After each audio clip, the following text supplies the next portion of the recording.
There's a general principle in all communication, which is that you should keep what you're communicating as simple as possible. And I think that principle makes a lot of sense. There are a couple of exceptions, and I want to talk about one in particular today. Now, the reason why simplicity generally makes sense is pretty straightforward, and it is that people prefer things that are simpler. We don't like to have to think very hard. We like to think shallowly or not at all. That's just the way humans basically work when they approach new pieces of information. And there's a lot of evidence for this idea that we should keep things as simple as possible. I've done some research with some colleagues looking, for example, at what happens when you change the simplicity of names. We found, for example, that stocks, when they enter the stock market, tend to do a little bit better in the first week of trading when they have simpler rather than complex names. We've also shown that people with names that are easier to pronounce tend to do a little bit better in law firms. They tend to rise up through the partnership rankings and the hierarchies a little bit more quickly. So simplicity on the one hand is great. It's great for a lot of reasons. People don't have a lot of resources to commit, so it's worth trying to be as straightforward and simple and concise as possible. One really big exception is when you want to try and get people to think a little bit more deeply about something. So the idea is, if you think about the way we think, we glide along thinking pretty shallowly most of the time. But we're looking for cues that tell us that we need to pay a little bit more attention, to invest a little bit more energy, to think a little bit more deeply. One of the cues that does that is the sense that we're not very confident about what we're doing, that we need to recruit additional resources to think a little bit more deeply.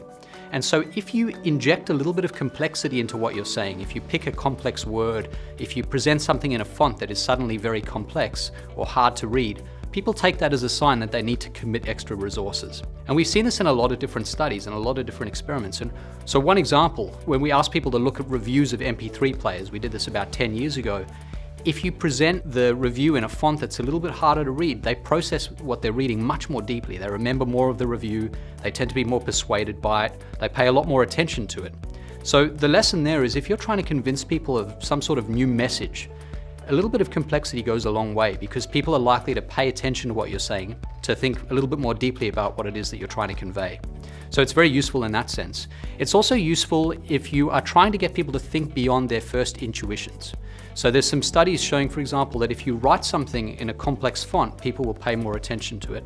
And one really good example of this is a question known as the Moses effect question. And the idea is, people are asked, how many animals of each type went onto Moses' ark in the biblical story?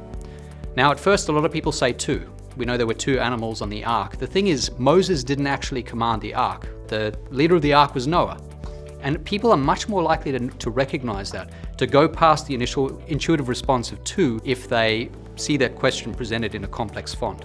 There's even research showing that students over an entire semester will do much better in various classes like chemistry and math in high school if the text is presented in a slightly more complex font.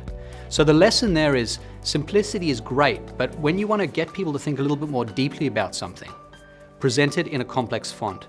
And that little burst of complexity is likely to encourage people, even just briefly, just transiently, to think a little bit more deeply about the message you're about to present.